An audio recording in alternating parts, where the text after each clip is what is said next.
oracle bones are one of the oldest objects that we've got, the oldest written objects that we've got in the library. They're written on ox scapula and on turtle shells. They're one of the earliest examples of writing in the Chinese language. But also they show how writing was being used. It's the idea that writing was used for communication, not just with other people, but communicating with the divine, with the natural world. This idea of using written questions to try and foretell the future.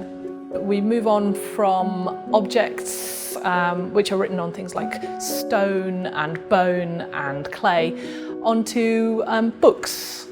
So the Book of Deer is a gospel book.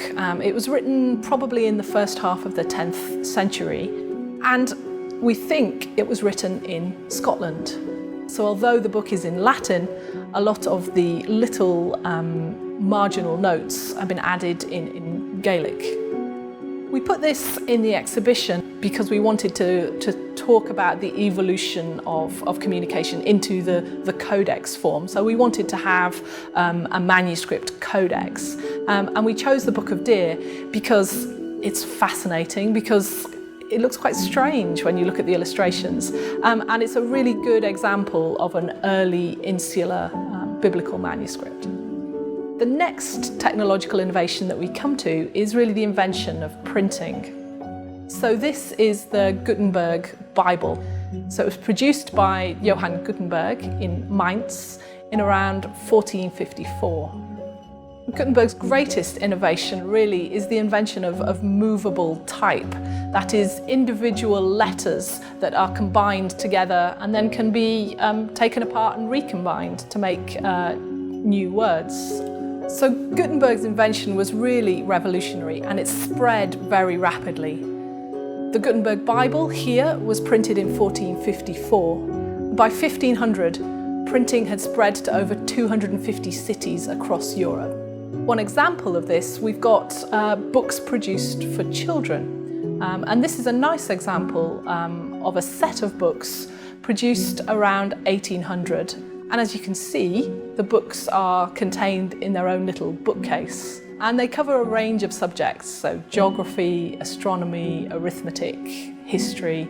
And what's quite nice, it says they're designed for both boys and girls. We put the penguins in the exhibition really to illustrate the development in mass market fiction within the 20th century. They're really the iconic example of this. Alan Lane started Penguin paperbacks in 1935. And what Alan Lane did was he bought up popular titles that had been published in hardback editions and put them into paperbacks. So many of the early titles were crime fiction, people like Agatha Christie, Dorothy L. Sayers, that were very popular with readers.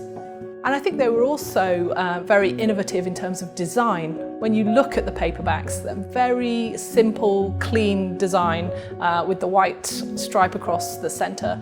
And then the different colours represent different series. So the crime fiction are green, regular fiction are orange, blue for biography, pink for travel, red for plays.